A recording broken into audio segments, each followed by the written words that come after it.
Dreams live here with Bayut. Find real and authentic properties using TrueCheck. Download the app or visit Bayut.com. The aforementioned real estate agent is Clementine Munro, Sales Director at Haus. Good morning. Good morning. Good to have you with us in the studio. The thrust of this morning's conversation is artificial intelligence and its role within the real estate world. We'll get to that in a second. First of all, though, that headline story, data out yesterday from the Dubai Media Office, brokers doubling their earnings in the first half of this year to about 3.2 billion dirhams. Does that feel about right to you working in the industry? Gosh, headlines like that, as if people didn't dislike us already with a headline like that coming out. I think that is the symptom of more transactions taking place and therefore more commission being earned, as opposed to anything else. We had a question. What is the usual split between, that 2% fee that you pay if you're buying a property? What does the house get and what does the broker walk away with usually? Good question. So it actually varies. I mean, the market norm is about 50% to the company and 50% to the broker.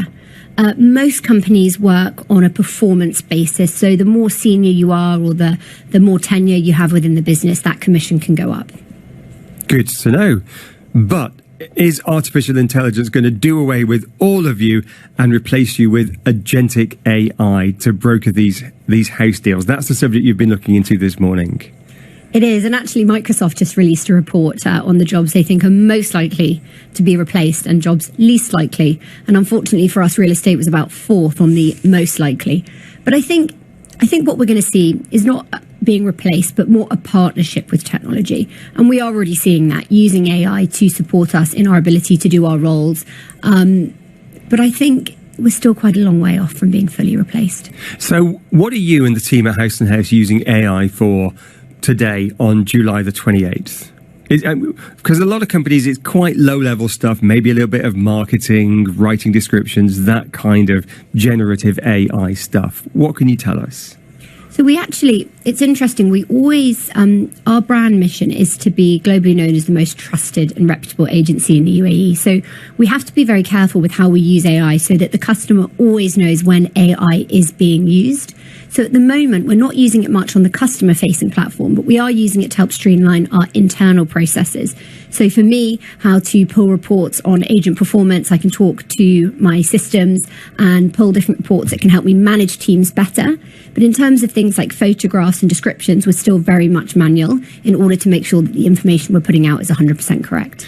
So this list that Microsoft put together of jobs that are vulnerable to AI, and you say real estate brokers were quite close to the top of the list. What might be the rationale for that? What makes real estate brokers vulnerable?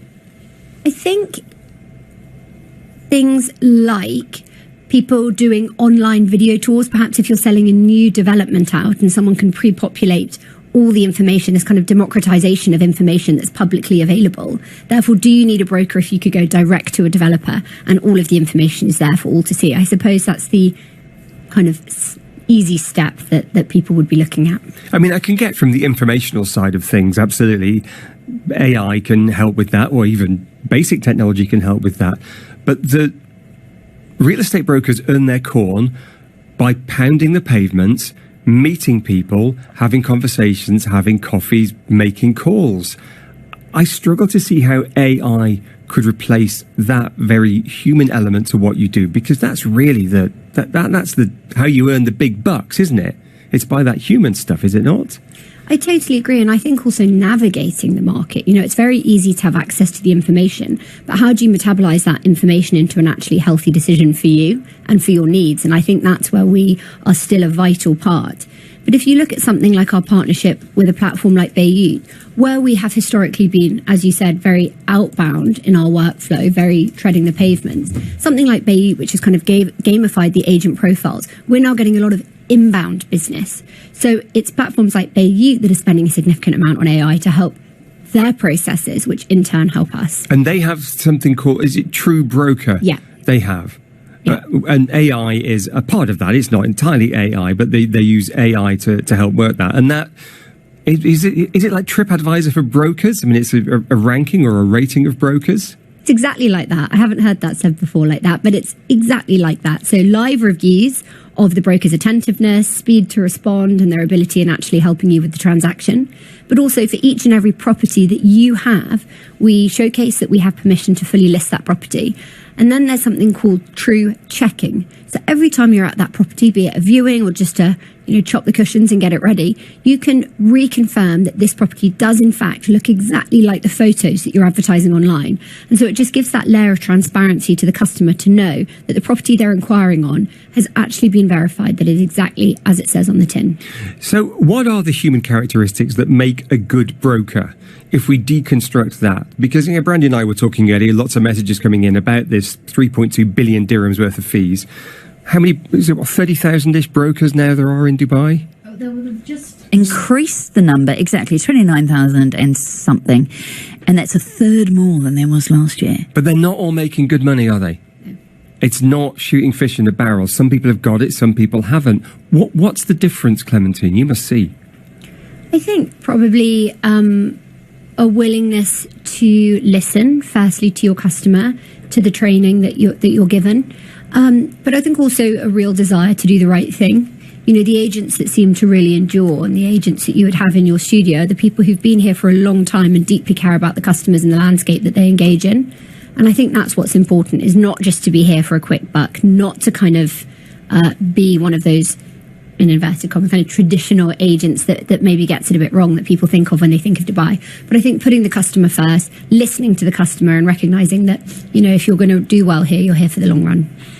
The other thing we were talking about this morning was the split between fixed salaries and commission only for real estate brokers. And we know some brokerages have introduced basic salaries, particularly for more junior staff starting off in their career. Obviously, if you commission only, you start off with zero income, and no one can really do that, can they? So where do we stand now on that salary versus commission and how that's being structured and how that's evolving? So I think that's...